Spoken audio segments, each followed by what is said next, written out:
میں ان شواہد کی بنا پر یہ یقین رکھتا ہوں پورا ٹرکش بیلٹ سلسلہ مجددیہ نقشبندیہ کے ساتھ یہ پورا سلسلہ افغانستان سے چلیے ترکستان سے چل کر ترکی تک پورا یہ جو نان عرب ورلڈ ہے نان عرب مسلم ورلڈ وہ سلسلہ مجددیہ حضرت احمد سرہندی رحمت اللہ علیہ گردن نہ جھکی جس کے جہانگیر کے آگے جس کے نفس گرم سے ہے گرمی احرار یہ انہی کا سلسلہ ہے جو پورے ٹرکش بیلٹ میں آپ کو نظر آئے گا. پھر شاہ ولی اللہ جیسا مفکر. بہرحال یہ تمام شواہد ہیں اور میرے لیے تو سب سے بڑے شواہد جو ہے اب وہ احادیث دیکھیے جو حضور نے بیان فرمائی. جب یہ مارکا گرم ہوگا ایک حدیث ہے حضور فرماتے ہیں ابن ماجہ کی روایت ہے حضرت عبداللہ ابن حارث رضی اللہ تعالی عنہ سے یخرج ناس من المشرق یؤتون للمہدی یعنی سلطان ہی. جب اس عالم عرب میں دیکھیے ایک بات میں عرض کر چکا ہوں بڑی تلخ بات ہے عالم عرب ہمارا بہتر حصہ ہے افضل حصہ ہے ان کو اللہ نے فضیلت ہم سے بہت زیادہ دی ہے. سب سے بڑی فضیلت کہ محمد خود صلی اللہ علیہ وسلم عرب تھے یہ رتبہ بلند ملا جس کو مل گیا. پھر مستقل فضیلت اللہ کا کلام ان کی زبان میں موجود ہے مادری زبان. لہذا اگر انہوں نے کوتاہی کی انہوں نے پیٹھ دکھائی بہت بڑے مجرم ہیں اس میں کوئی شک نہیں. اور یہی وجہ ہے یہ سارے ملاحد وہی ہونے ہیں.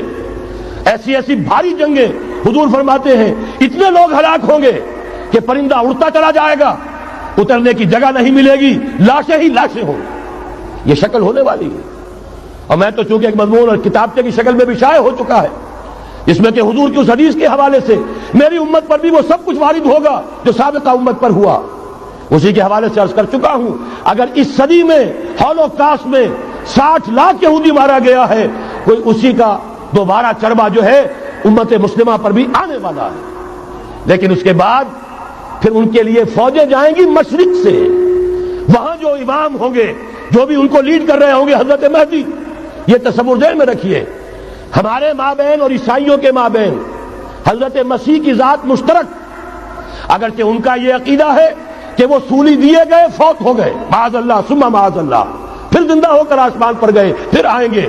ہم کہتے ہیں نہیں وہ سولی دیے ہی نہیں گئے وہ زندہ آسمان پر اٹھائے گئے واپس آئیں گے. گویا کہ بہت حد تک اشتراک ہے لیکن ایک اختلاف بھی ہے.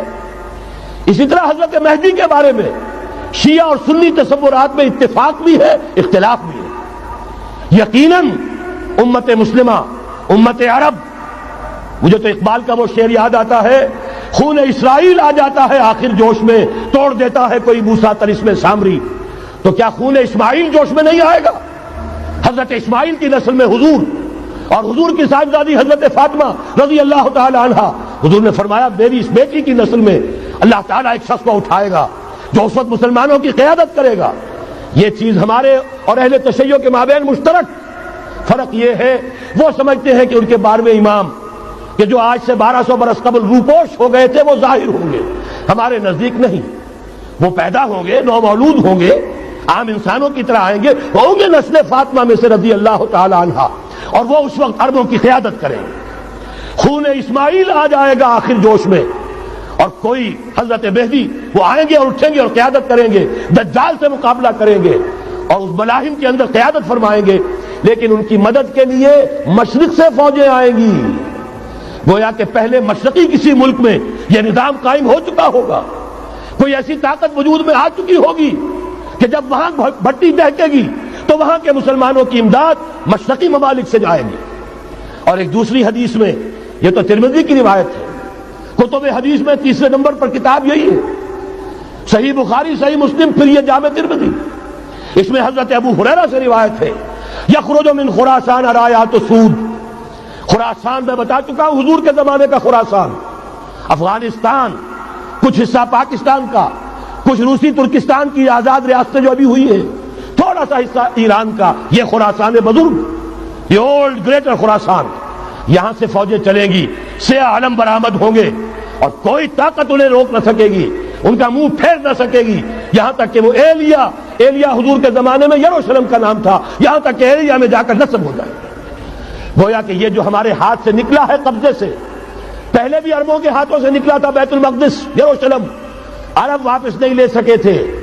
کرد خون صلاح الدین ایوبی اس نے واپس لیا، عربوں میں دم نہیں رہا تھا، عیاشیوں کی وجہ سے کھوکھلے ہو چکے تھے۔ میں تجھ کو بتاتا ہوں تقدیر امم کیا ہے، شمشیر و ثنا اول، طاؤس و رباب آخر۔ یہی وجہ ہے کہ تقریباً 20 صدی کے بعد ان کی حکومت ختم۔ آسمارا حق بود در خون بارک بر زمین بر زوال ملک مستعصم امیر المومنین۔ یہ ہوا کہ نہیں ہوا؟ جبکہ آئے ہیں تاتاری ہورس، اور جنہوں نے کہ آخری خلیفہ بنو عباس اسے محل میں سے نکالا، ایک کھال کے اندر لپیٹ کر اور اپنے گھوڑوں کے سوؤں تلے کچل دیا۔ عرب معزول کر دیے گئے تھے، لیکن اب دوبارہ عربوں کو جب سہارا ملا ہے، لیکن اب بھی انہوں نے کہیں اسلام قائم نہیں کیا۔ کوئی روس کا غلام رہا، کوئی امریکہ کا غلام رہا، کسی نے اس کا ساتھ دیا، کسی نے اس کا ساتھ دیا۔ تہذیب ہے تو مغربی، تمدن ہے تو مغربی، وضع میں تم ہو نصارہ تو تمدن میں ہنود۔ یہ مسلمان ہیں جنہیں دیکھ کے شرمائے یہود۔ یہی معاملہ جب ان کا ہوا تو اب اللہ تعالیٰ کی طرف سے ان کے اوپر وہ عذاب کی بھٹی گرم ہونے والی ہے۔ لیکن اس کے بعد پھر یہاں سے جائیں گے وہ جو ان کی مدد کریں گے، اور یہ ایلیا کو واپس لینے والے، یہ مشرق سے چلنے والے لشکر ہوں گے۔ یہ 2 حدیثیں ابھی سن لیجئے، اور تیسری حدیث یہ ہے، حضور نے فرمایا، یہ سنن نسائی کی روایت ہے، قال رسول اللہ صلی اللہ علیہ وسلم عصابتان من امتی احوذهم اللہ من النار احرزهم اللہ من النار۔ میری امت کے 2 لشکر ایسے ہوں گے جنہیں اللہ نے آگ سے نجات دے دی ہے، پہلے ہی سے ڈکلیئرڈ ہے۔ عصابۃ تغزو الہند، ایک لشکر کے جو ہند پر حملہ آور ہوگا، وعصابۃ تکون مع عیسیٰ ابن مریم علیہ السلام، اور دوسرا لشکر وہ ہے جو حضرت عیسیٰ کے ساتھ جا کر اور ان کے ساتھ مل کر یہودیوں کے خلاف جنگ کرے گا۔ میں اس حدیث کا جو مطلب سمجھتا ہوں واللہ عالم، یہ اسی علاقے میں جب انقلاب آ جائے گا، یہ علاقہ خراسان اور پاکستان، جب یہاں نظام خلافت قائم ہوگا، یہاں سے اسلام کی توسیع ہوگی، اور یہاں سے جانب مشرق ہند اور جانب مغرب یہ جو یہودیوں کا سیلاب آ رہا ہے، ان دونوں کا مقابلہ کرنے کے لیے انشاءاللہ العزیز، ورنہ یہ عصابتان جو ہے ایک حدیث میں جمع کرنے کی کوئی اور حکمت ہو نہیں سکتی، ورنہ تو ہندوستان پہ کئی لشکر آئے ہیں، لیکن یہ کہ در حقیقت اسی وقت جبکہ عالم عرب میں وہ بھٹی دہکے گی، اسی وقت یہاں انقلاب آ چکا ہوگا۔ ایک طرف یہاں سے مدد کے لیے لشکر جائیں گے کہ جو مسلمان عرب جو ہیں ان کی مدد کریں گے، حضرت مہدی کے جھنڈے تلے لڑیں گے، حضرت مہدی کی حکومت کو مستحکم کریں گے، یؤتون للمہدی۔